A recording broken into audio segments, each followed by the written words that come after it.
Olá, meu nome é Alexander Gomes, eu sou consultor ambiental e venho aqui ministrar essa grande aula pela pós-graduação do IBRADES.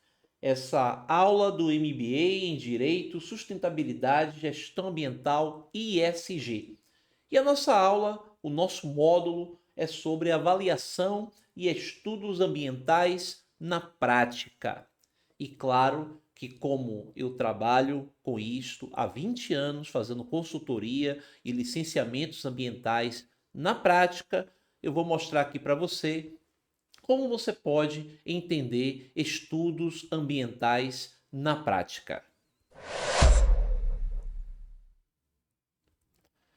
Retornando, vamos então começar a discutir a importância dos estudos ambientais dentro de um processo de licenciamento ambiental. É claro que nós sabemos que o licenciamento ambiental ele é um instrumento da Política Nacional de Meio Ambiente, a Lei 6938 de 81, não somente o licenciamento ambiental, que avalia a viabilidade ambiental de qualquer tipo de empreendimento potencialmente poluidor, mas também temos outros instrumentos que fazem parte deste processo, como, por exemplo, a avaliação de impactos ambientais, o cadastro técnico federal junto ao IBAMA, que é um instrumento importante porque define as empresas com atividades potencialmente poluidoras, e a partir daí, claro, qualquer tipo de empreendimento potencialmente poluidor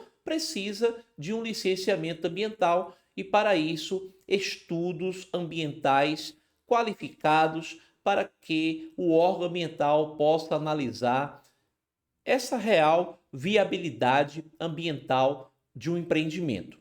Então vamos começar aqui. Eu vou passar aqui os nossos slides, certo? E vamos lá. Então aqui está a nossa disciplina, que é avaliação e estudos ambientais na prática, certo? No nosso MBA aí em Direito, Sustentabilidade, Gestão Ambiental e ESG, do IBRADES e também o portal Conhecer, né?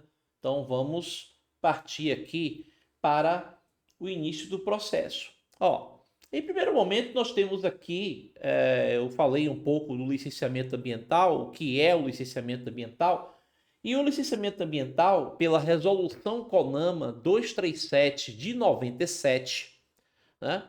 Marque aí, né? Resolução CONAMA 237 de 97. É nesta resolução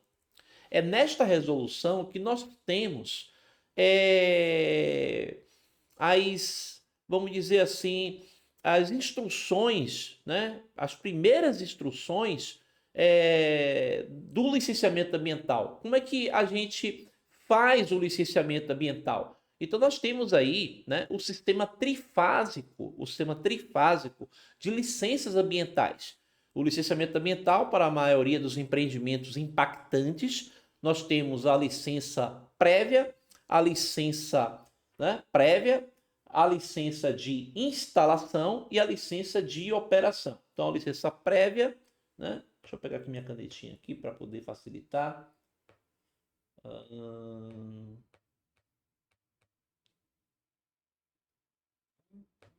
Pegar a canetinha, pronto.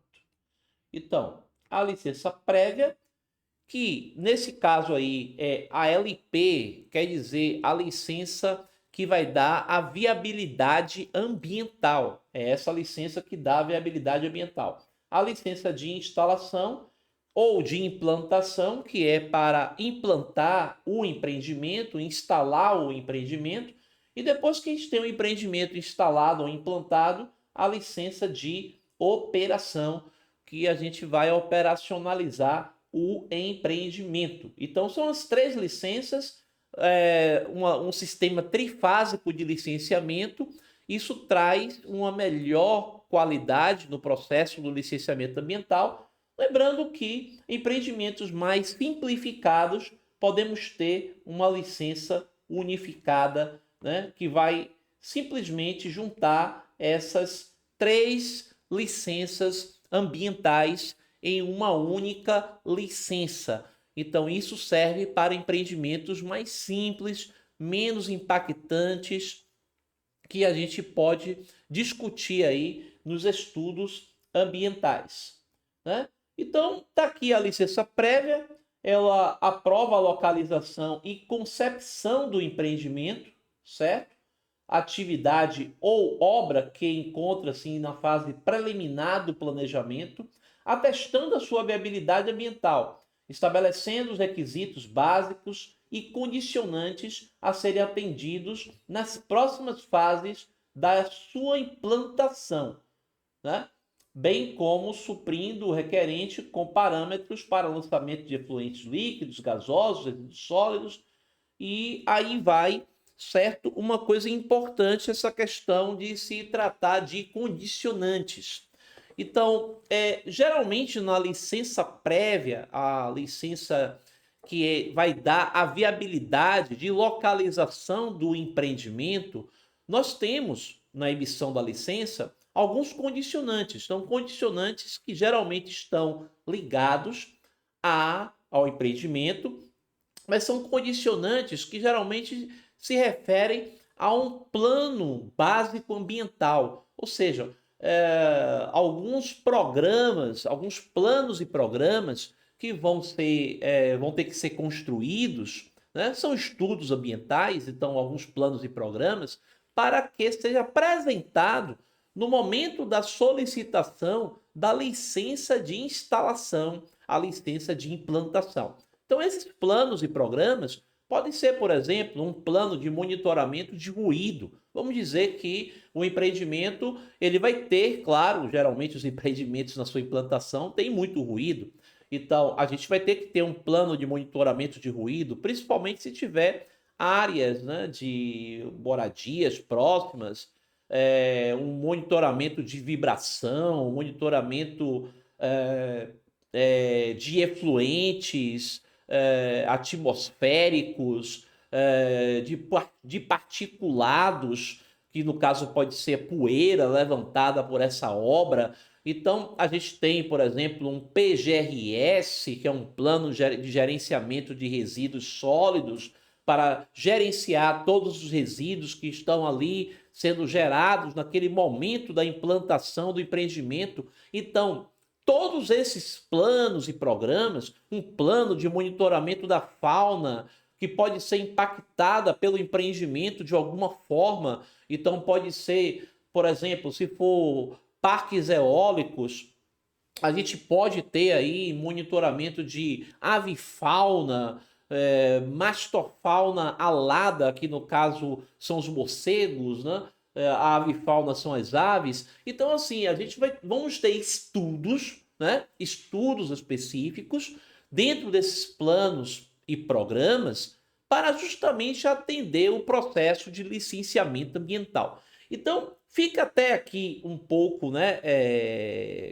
Claro, fica pouco claro aqui, aliás, não é um pouco claro, fica muito claro que nós precisamos ter muitos profissionais envolvidos num estudo ambiental, ou seja, quanto mais complexo o estudo ambiental, quanto maior o processo, mais complexo o processo de licenciamento, vamos ter, claro, mais profissionais envolvidos para que a gente possa ter, né, uma coisa, vamos dizer, mais qualificada, né, para o órgão ambiental, e que o órgão ambiental possa realmente ter a viabilidade ambiental desse processo, né?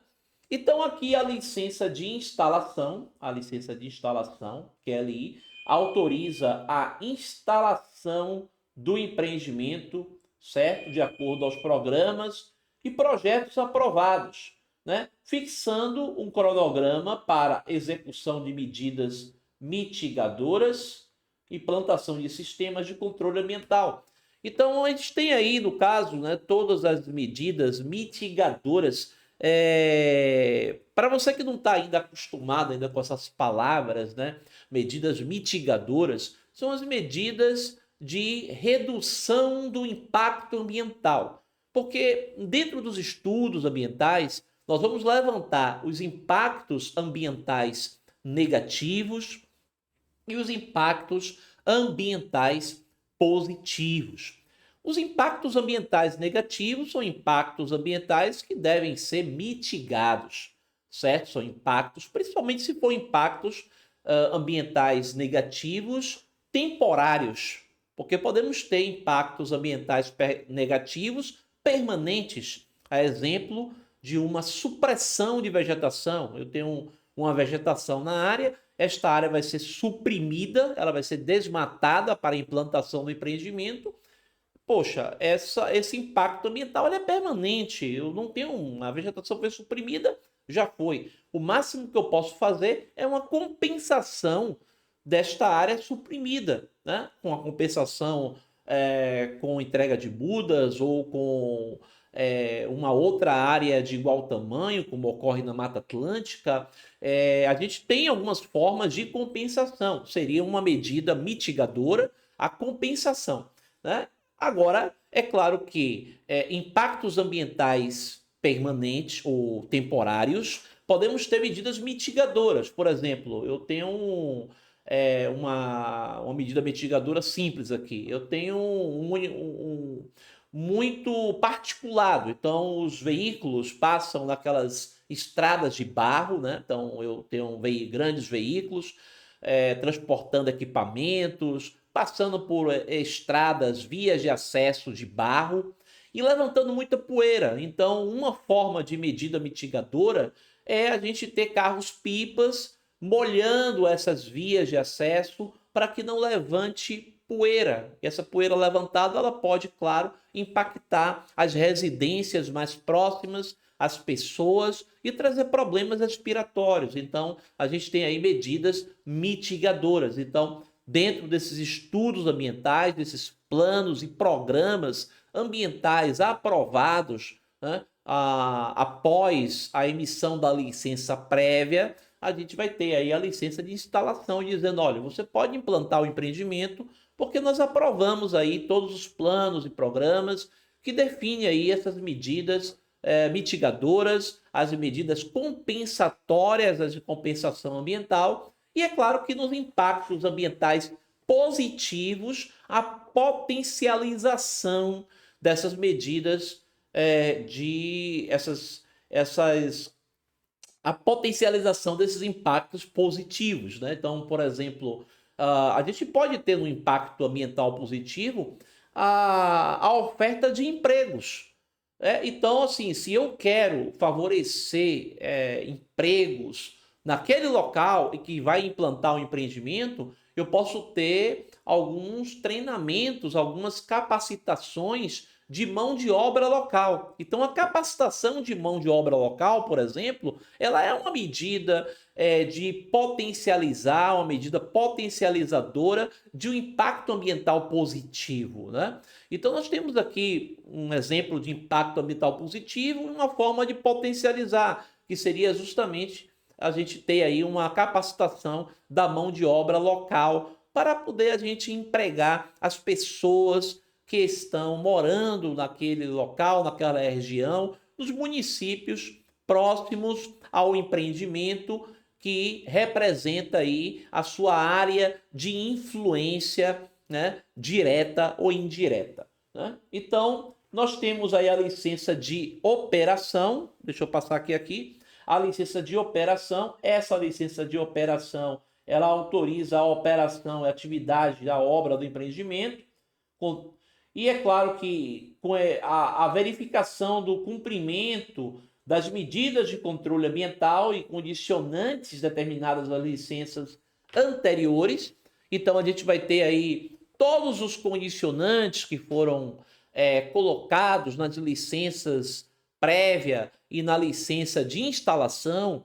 Nós vamos ter o quê? A elaboração de relatórios, e nesses relatórios vamos provar que essas atividades elas realmente foram monitoradas, foram atendidos condicionantes ambientais, e aí está tudo ok, né? Então, nós temos aí este processo. Então, aqui, falando aqui da avaliação ambiental, certo? Essa avaliação ambiental, que é justamente a viabilidade ambiental, que vai ter justamente os estudos, né? Os estudos ambientais. Esses estudos ambientais, eles são estudos mais específicos, e por isso, né, que você que está aí assistindo a nossa aula agora, vai entender que você não pode fazer um estudo ambiental sozinho, né? Pode até ser que você tenha a competência para fazer uma boa parte desse estudo só, mas estudos ambientais, eles geralmente são realizados por uma equipe multidisciplinar. Então nós temos biólogos, geógrafos, engenheiros, advogados, economistas, sociólogos, outros profissionais que vão estar envolvidos diretamente nesses estudos ambientais. Claro que eu estou colocando aqui estudos ambientais mais complexos. Então, por exemplo, a gente vai ter aí estudos ambientais que exigem, por exemplo, um estudo de impacto ambiental, EIA-RIMA, e a gente vai estar aqui até explicando sobre isso, né? O estudo de impacto ambiental, EIA-RIMA, ou um relatório ambiental simplificado, ele é mais simples, né? Mas aí você pode ter uma quantidade menor de profissionais envolvidos, mas, de qualquer forma, a gente tem que entender uma coisinha aqui, ó. Nos estudos ambientais, nós temos as coletas de informações, a coleta de dados. E nós temos aqui os dados primários e secundários, certo? Então, qual é a diferença dos dados primários e dados secundários? Se os dados coletados são originais e são coletados pela primeira vez por um pesquisador ou investigador, se trata de dados primários. Por outro lado, se os dados são coletados usando fontes já disponíveis, são dados secundários. Então, considerando, por exemplo, que a gente está elaborando um estudo ambiental, um plano ou um programa, e a gente pode ter fontes, né, seguras desses dados, que são os dados secundários. Então, por exemplo, outros estudos ambientais que já foi realizado naquela área. Esses estudos ambientais que já foram realizados naquela área, eles se tornam dados secundários. Eu posso utilizar esses dados de fauna, dados de flora, dados geológicos, climáticos, certo? E também tem outras situações que a gente pode pegar, por exemplo, dados em órgãos governamentais. Então, assim, a gente tem aí base de dados, por exemplo, relacionado às cavernas já existentes, áreas, né, que são de interesses arqueológicos. Então, a gente sempre tem base de dados no governo que a gente pode utilizar dentro dos estudos ambientais. Mas é claro que, muitas vezes, esses dados secundários não são suficientes. Precisamos de dados primários, dados que realmente temos que coletar lá. Então, por exemplo, eu tenho que fazer uma avaliação socioeconômica, né, da região, da área diretamente, não da área diretamente afetada, né, porque a área diretamente afetada é a área do empreendimento, mas assim, a área de influência direta, né? A área de influência direta do empreendimento, eu preciso lá coletar esses dados locais, fazer entrevistas, conhecer a população local. Isso faz parte de um estudo ambiental, né? Então, isso se torna dados primários. Dados que realmente precisamos coletar no local, e muitos estudos, como um estudo de impacto ambiental, ele realmente é necessário esses dados, né? E aí é claro que no processo do licenciamento do empreendimento, né, a gente tem aqui a classificação do empreendimento. E a gente tem aqui a classificação do empreendimento, que seria a classificação do potencial poluidor. Então, o que é essa classificação do potencial poluidor? É dessa forma que nós vamos saber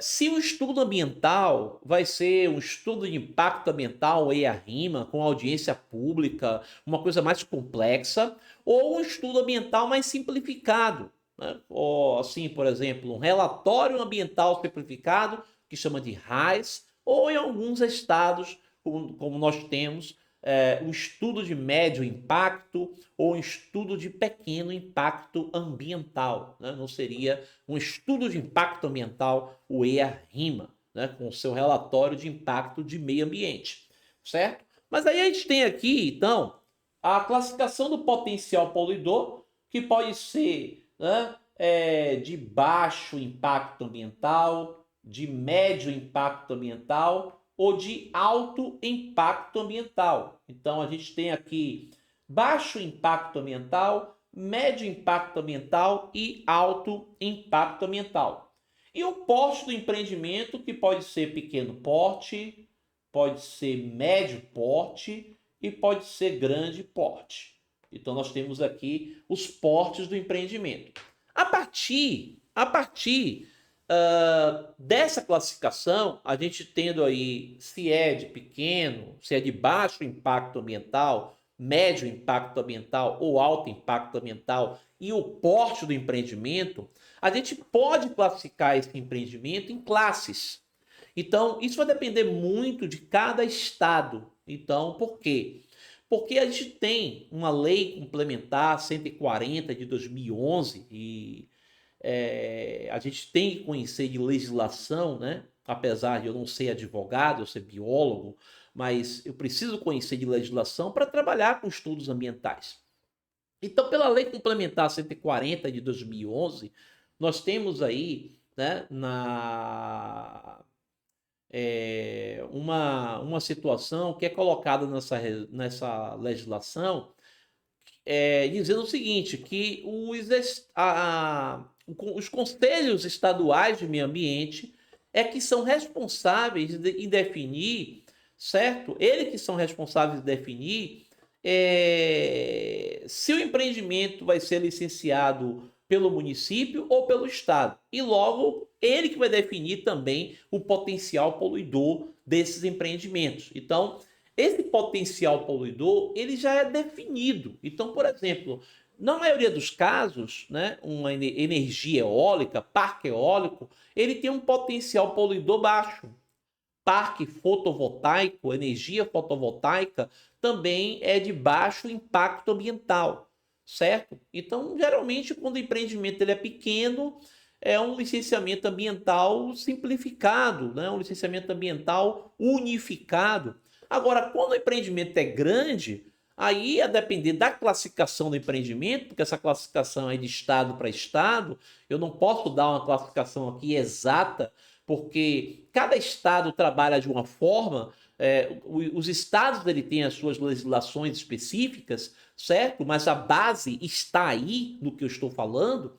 Então, assim, se for, na verdade, um empreendimento maior, mesmo sendo baixo impacto ambiental, aí ele vai trabalhar com um sistema de licença trifásica, né? ALP, LI e LO. E aí a gente tem aí, a partir daí, se vai ser um estudo ambiental simplificado ou se vai ser um estudo de impacto ambiental. Geralmente os estudos de impacto ambiental que tem muito mais dados primários do que dados secundários. Um relatório ambiental simplificado, que seria um RAS, ele já tem poucos dados primários, ou às vezes até nenhum dado primário, né? Somente dados secundários já é o bastante para se avaliar, né? Então, isso vai depender muito mesmo dos estudos. Então, aqui nos estudos ambientais, a gente já estava até falando sobre isso, né? Então, estudo de impacto ambiental e relatório de impacto de meio ambiente, que é o EIA-RIMA. Esse EIA-RIMA é um estudo mais complexo, ele é um estudo que apresenta audiências públicas, justamente para ter essa conexão com as comunidades, entender se o empreendimento, né, ele é muito impactante, se ele é pouco impactante, o que vai ser feito para justamente reduzir esses impactos ambientais e, claro, que é a participação popular. A participação popular que é definida, certo, por uma resolução CONAMA também, né? Uma resolução CONAMA, que define também essa questão da participação popular, certo? Ou então um relatório ambiental simplificado, que é o RAIS, estudos de médio impacto ambiental ou de pequeno impacto ambiental, é tudo a mesma coisa, certo? Esses estudos são estudos mais simplificados e eu posso dizer para você aqui que muitas vezes dados secundários já são suficientes para esses estudos, certo? Ambientais. Então, dados secundários já são suficientes, certo? Então, para poder a gente, né, trabalhar os estudos ambientais, nós temos aqui, né, que verificar, obviamente, leis e regulamentos, né, ambientais, verificar as leis e regulamentos locais, estaduais e nacionais, que se aplica ao tipo de empreendimento e à área onde está sendo implantado aqui o empreendimento. Então, isso é muito importante e é por isso que é necessário, muitas vezes, alguém que entenda de legislação ambiental dentro desses estudos, porque a gente precisa definir isso direitinho, certo? Então, nós temos que trabalhar com as legislações, né?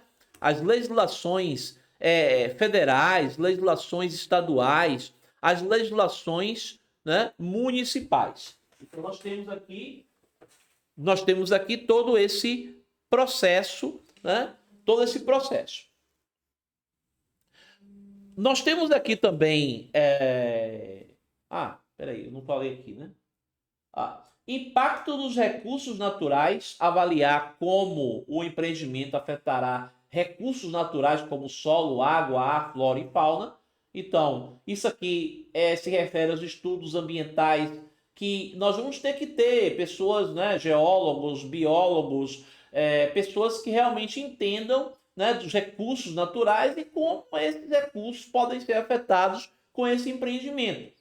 Uso do solo, considerar como o uso do solo será alterado pelo empreendimento e se isso pode resultar em perda de habitat natural, fragmentação de habitats ou erosão do solo. Então, importante aí a gente avaliar essa questão, né, do impacto ambiental no solo, certo? Então, é por isso até que os municípios eles apresentam uma coisa que é importante, assim, que é a chamada de certidão de uso e ocupação do solo. Essa certidão de uso e ocupação do solo, ela é uma certidão que ela é emitida a partir do plano diretor do município e do uso, né? E das leis de uso de ocupação do solo. Qual o objetivo? É saber se aquele empreendimento realmente pode estar ali. Eu posso dar um exemplo assim bem prático, né? Eu trabalho com muito licenciamento de energia fotovoltaica, energia eólica. A gente licencia muitos empreendimentos, grandes empreendimentos e menores também, né? Mas empreendimentos grandes, empreendimentos de 2.000 hectares de placas fotovoltaicas, né? Energia eólica, grandes parques eólicos. Eu trabalho muito com esses licenciamentos.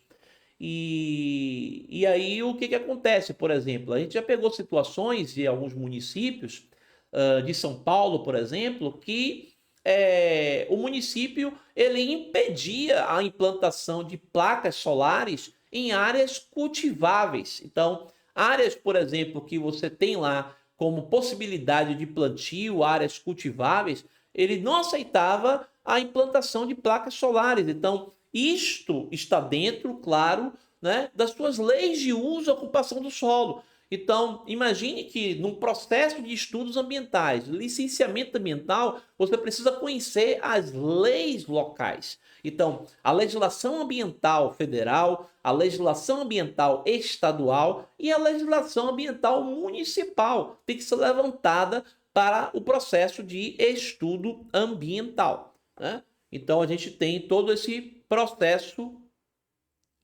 aí.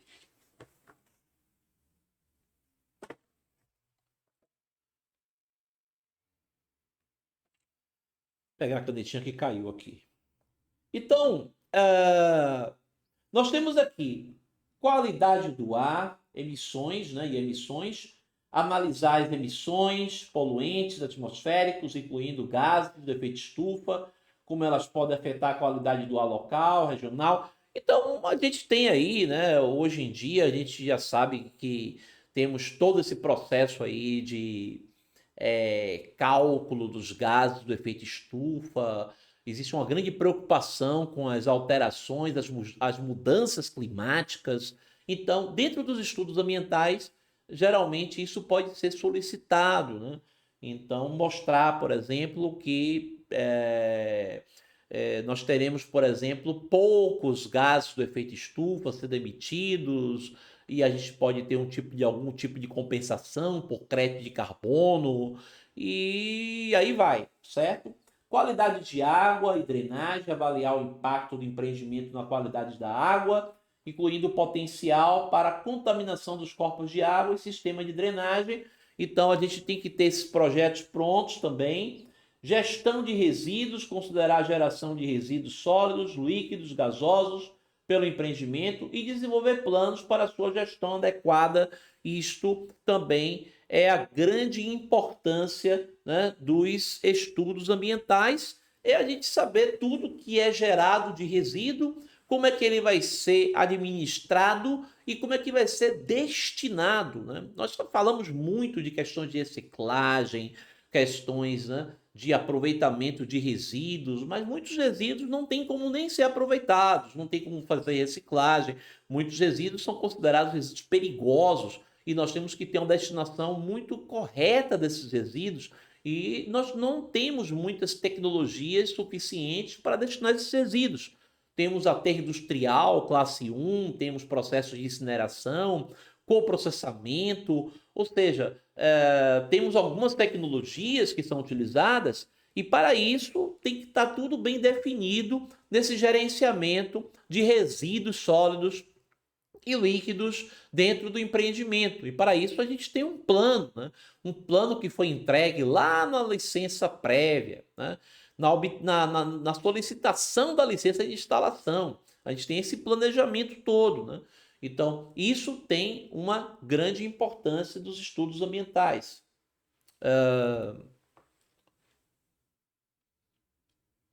Aqui, impacto na biodiversidade, avaliar como o empreendimento pode afetar a biodiversidade local, incluindo espécies ameaçadas ou em perigo.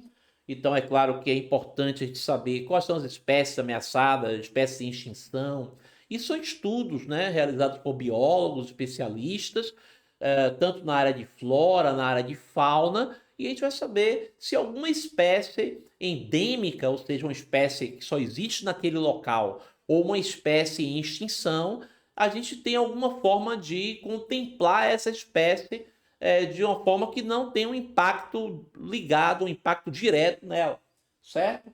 Paisagem, visualização, analisar como o empreendimento irá afetar a paisagem visual da área e se isso pode resultar em impactos estéticos negativos, certo? Então, por exemplo, muita gente fala que parques eólicos, apesar de ser bonito você olhar, pode trazer um impacto visual negativo, a depender da quantidade de torres eólicas e aonde ela está situada. Então, isso é importante se avaliar riscos naturais e desastres, considerar a vulnerabilidade do empreendimento a eventos naturais externos, como inundações, deslizamentos de terra ou furacões, desenvolver medidas de mitigação.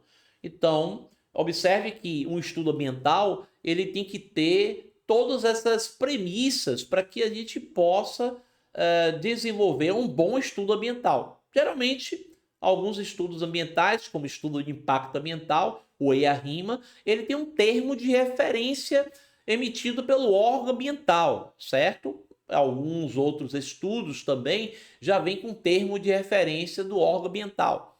Mas a gente entende que existem coisas fundamentais, aspectos fundamentais que tem que estar presente nos estudos ambientais.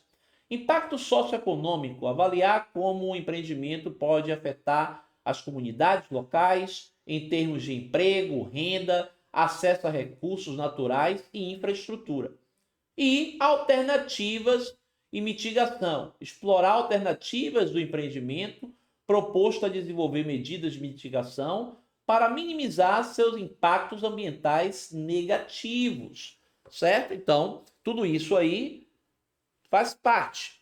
E as consultas públicas e a participação comunitária, envolver as partes interessadas locais e a comunidade afetada no processo de avaliação de viabilidade ambiental, permitindo que expressem suas preocupações e contribuam para o desenvolvimento de soluções.